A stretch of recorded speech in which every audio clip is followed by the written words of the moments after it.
Hi, this is Chaplain Paul. It's raining today, and I just got back from doing a yard, and I was thinking about, making a video that just focuses on solutions instead of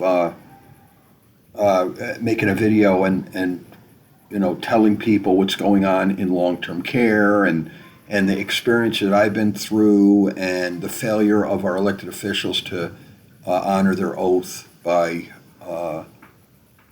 defending and enforcing a patient's rights in long-term care. I thought I would make a video for our elected officials, or whoever wants to watch it, that focuses on real solutions to this issue. So, first of all, thank you, Lord, for this opportunity to make this video. Thank you for blessing all those who watch it. Thank you for lifting us up, keeping us safe, helping us to know that you love us, that you'll never leave us nor forsake us. And we thank you for all that you're doing in our lives. Satan, you're a liar. Get hence behind me, Satan. You have no authority over me, anybody who watches this video, or our families. Command you to leave by the power of the shed blood of Yeshua Messiah. For it is written, you shall worship the Lord your God, and him alone you shall serve. For it is written, man shall not live by bread alone, but every word that proceedeth out of the mouth of God. For it is written, do all things through Christ who strengthens me. For it is written, greater is he that is in me than he is in the world. So we thank you, Abba, Father, Christ Yeshua, Holy Spirit. In the name of Yeshua Messiah, amen.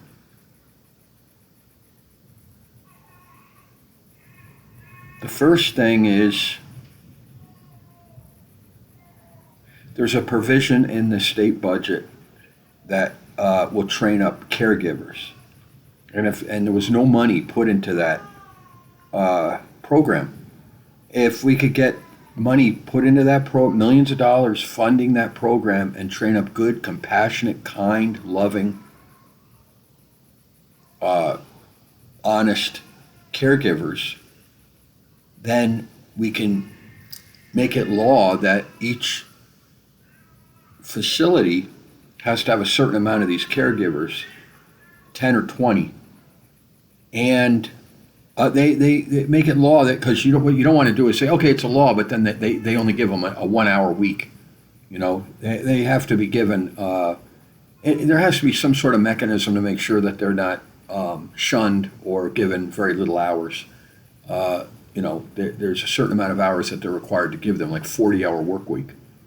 And that once they're in these facilities, they'll be the eyes and ears for the state, and they'll hold these facilities accountable and take up the slack.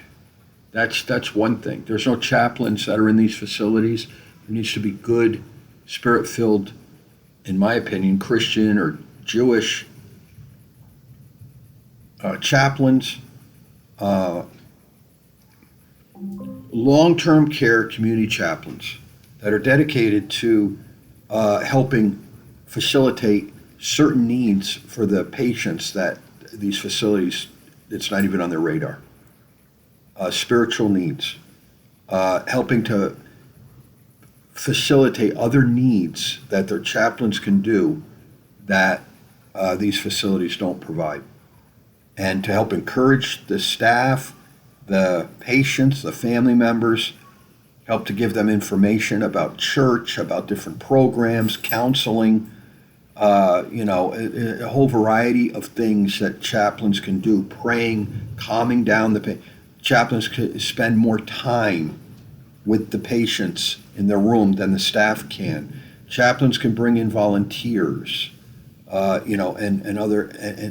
just other resources to help make their experience more tolerable and help them to be at peace in their environment.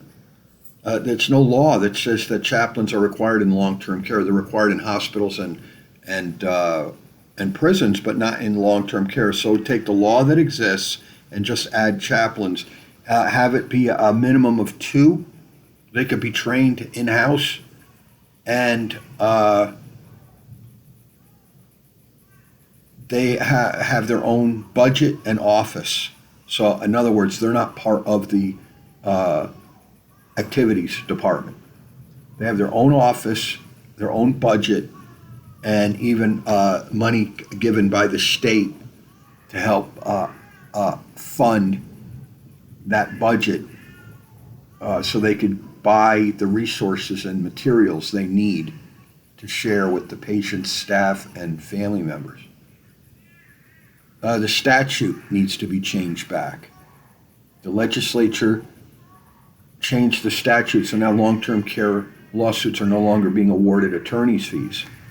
I haven't checked it in a while. That's something to look into. Because what's happening is basic forms of abuse, the attorneys are not going to take the case because there's no money in it. Because what happens, you have basic form of abuse and they're awarded 10 or 20 grand, and then the state awards the attorney's fees, by the defendant. They're required to pay the attorney. They took that out of the equation, so now there's no attorneys that are going to take a case for basic abuse because there's not enough money in it. The food needs to be grade A healthy foods, because when you eat a healthy diet, it helps to have a healthy mental health. Eating a poor diet has a negative effect on our mental health, and it slows our ability to heal. So what you want to do is you want to have good, healthy, grade A food served in these facilities, so it helps the patient's mental health, physical health. I'm just sitting down and doing this, so it's not like I have notes or anything. I'm just off the top of my head. There needs to be a task force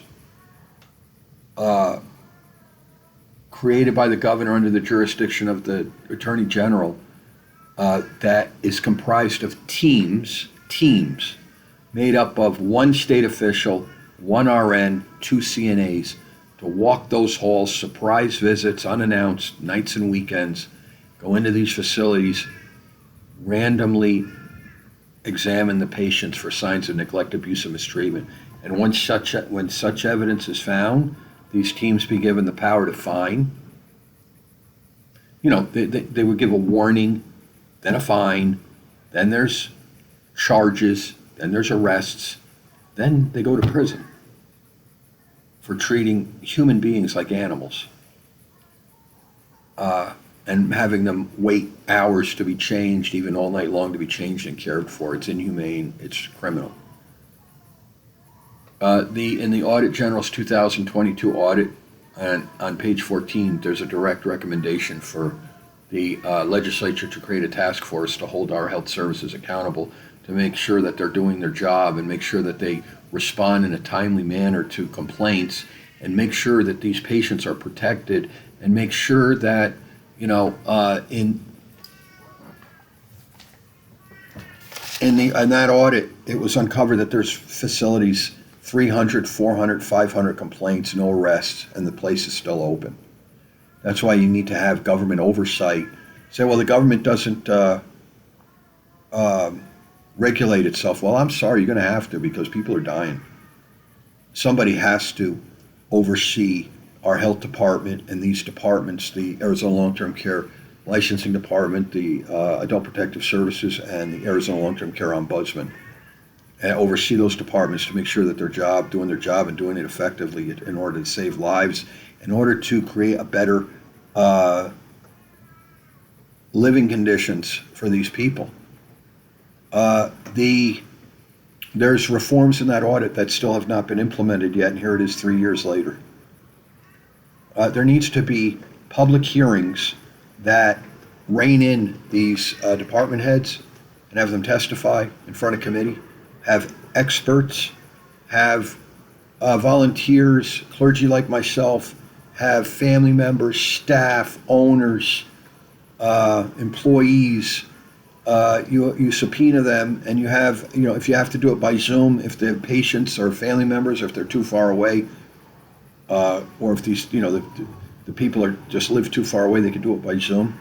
And you have real public hearings to expose all this and analyze it and fix it.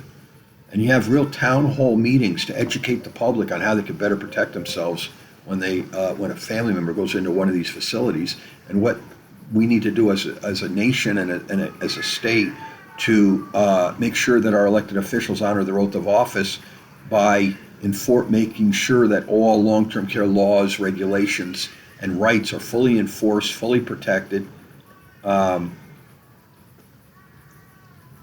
and not violated and trampled on and ignored. This society doesn't know what to do. We've come to a point in America where we elect people and we think, well, I did my civic duty. I elected the person, and now they're going to go do a good job, and I'm going to go do my job. And they stay out of my business, and I stay out of theirs. Well, that's not the way our system of government works. Our system of government works that the citizens have to be directly involved in what's going on in order to hold our elected officials accountable. Otherwise, they'll cave to corporate greed. And if we're not there to say, no, you can't do this because this is the end result. Patients raped and beaten to death by abusive staff and by other mentally ill, violent patients. Raped and beaten to death, sexually and physically abused, as uncovered by the Audit General's 2002 audit. Hundreds and hundreds of very serious complaints of sexual and physical abuse that were downgraded, dismissed without any investigation. The Arizona Adult Protective Services has to go back to the way it used to be. They go in and they don't wait. You can't, if a patient doesn't have the cognitive ability or physical ability or family support to file a complaint, then state doesn't come in. So if they can't file a complaint, they're being abused. How are they protected under the law? They're not. This is why Adult Protective Services, the Ombudsman, have these teams, a task force, go in. Adult Protective Services really needs to go into these facilities and to see if there's abuse, neglect, and mistreatment, and have the power to remove the patient, put them in a better facility, and have the perpetrators arrested, just like they would do if they came to a home. If they came to a home and saw that someone was being, an elderly person was being horribly neglected, they're going to take that person and they're going to move them to a safe place. And the people that live there doing this are getting arrested and going to jail. Well, that's how it's supposed to happen. That's not the way it works anymore. They'll come in after there's a complaint. They do an investigation. They write a report, and that report goes over to the Arizona Long-Term Care Licensing Department, which, according to what was uncovered in the Audit General's 2002 audit, is downgraded, dismissed without any investigation unless you put your foot down. And then you have the Arizona Long-Term Care Ombudsman. Back in the day, they could literally arbitrate. Patients having to wait all night long to be changed. No, you can't do that. So here's what we need to do to remedy this. And if you don't remedy it, we're going to fine this facility. And if this still continues, we're going to press charges. They've taken the teeth out because they caved to corporate. Now all these agencies do is go in and write a report, do an investigation, write a report, and send it over to the Arizona Long-Term Care Licensing Department, and usually nothing happens. So these agencies need to be overhauled and giving real teeth where they can enforce the law and protect these patients. Literally have a plan in place where, okay, we went in, this patient's being horribly mistreated, we're going to move them to another facility, and then we're going to investigate this, and then we're going to be charging and fining the facility. That's the way it's supposed to work. Well, because it doesn't work that way, 2 years after that audit, a year after that audit, this comes out, which is a series of graphic stories about patients being raped and beaten to death by abusive staff and by other mentally ill patients. Graphic stories of patients being brutalized and raped and beaten and sexually abused, neglected. And the response by our elected officials was nothing. So, and there are other issues that I could maybe think about. There's a little bit more time to think about, there needs to be compassionate caregivers. The activities department has to be required that the activities have at least 4 compassionate caregivers. What is that? It can be voluntary or on a paid basis.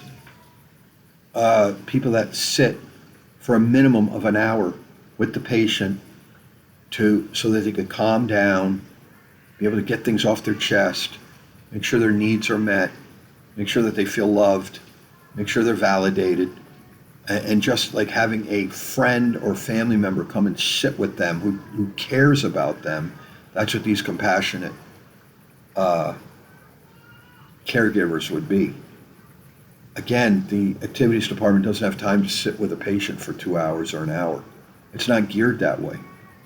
The staff does not have time to sit with a patient for an hour or 2 hours. That's what the volunteers are for, and we're few and far between. And that's what a good spirit-filled chaplains can hopefully facilitate if they're given the tools to do so. And urge and invite good people to come in and just be a friend to these people so they have a fighting chance for survival. So, and there's other issues, physical therapy.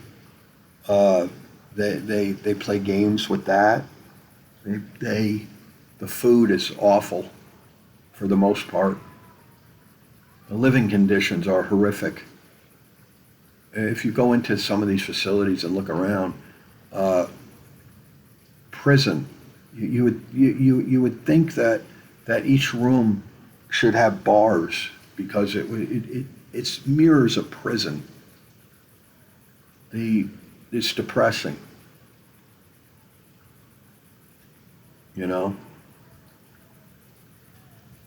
So, these are just some of the solutions that need to be implemented in order to protect our loved ones. Real oversight, real reforms. The framework is there by the audit general and by what I'm bringing to the table. It just needs leadership. It needs real leadership to say enough is enough. I can't understand how it is like if a dog is left out in the heat during summer, the owners get arrested. Someone's left in their shit-filled diapers all night long, nobody gets arrested.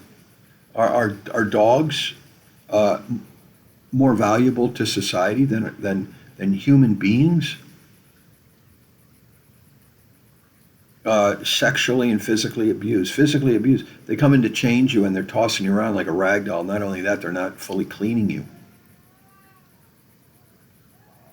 They play games. Not everybody. There's good people in these facilities. There has to be a law that there be real staffing ratios. There is laws. There is. There's federal laws that already exist, but they're not being enforced. There's federal, and I'll put them below, all the federal laws, constitutional, civil, patient, and human rights laws and regulations that are federal that are not being fully enforced. And I'll put my other video that I sent to State Representative Stacey Travers and my other video about these issues. I'll put that all below.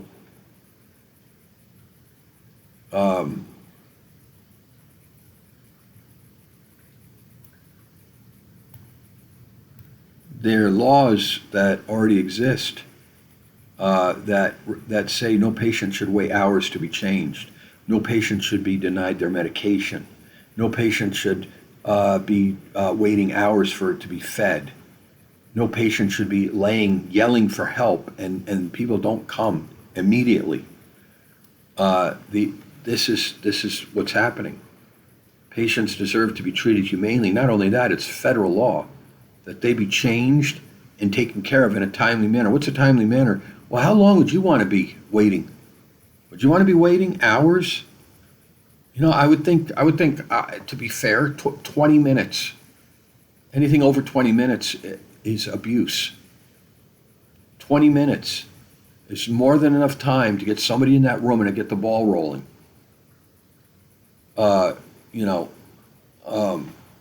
Like I said, patients yelling and screaming, and the staff they've been desensitized to that. Oh, that's so and so. She's always yelling and screaming. She's yelling and screaming because she's all alone and they're not loved. She's yelling and screaming because she wants companionship, because she's a human being and not an animal that you just lock in a room and you go and you take care of, and you give no love or compassion. So what do you think these people are going to do? They're going to be crying out for comfort and love and compassion and care, real care. You know, there's medical care, there's spiritual care, and there's loving care. In our healthcare right now, we have medical care, barely. We don't have, the spiritual care. Okay, the emphasis is not on spiritual care. It's not valued. And then there's loving care that doesn't even exist. Loving care, holding the patient's hand and let them and feel that you love them and care for them, and it's real and genuine. So to calm them down and at least let them know that somebody loves them in this world and cares about them and is willing to sit and hold their hand and make sure they're cared for properly, and to cheer them up and listen to and let them vent and let them get things off their chest. Loving care is missing in American healthcare. Spiritual care is barely there.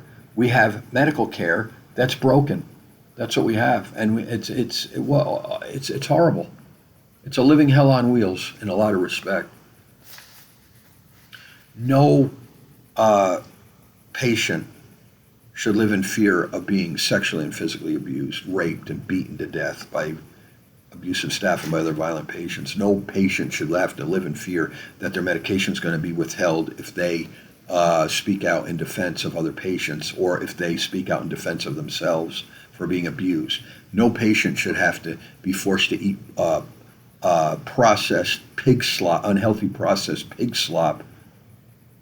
No patient should be treated like an animal. No patient should just be put in a room and then you figure, well, they're going to go in and feed them, they're going to go in and change them, they're going to go in and care for them, but that's about it. When we have our dogs, do we do that? Here's your food. Okay, I'll brush you. No, we give them love. Why? Because they thrive. They die if they don't have love. Well, human beings are the same way. Human beings die without compassion and love and encouragement. And if we have a healthcare industry built on profit that figures if we give them love and compassion and encouragement, that's going to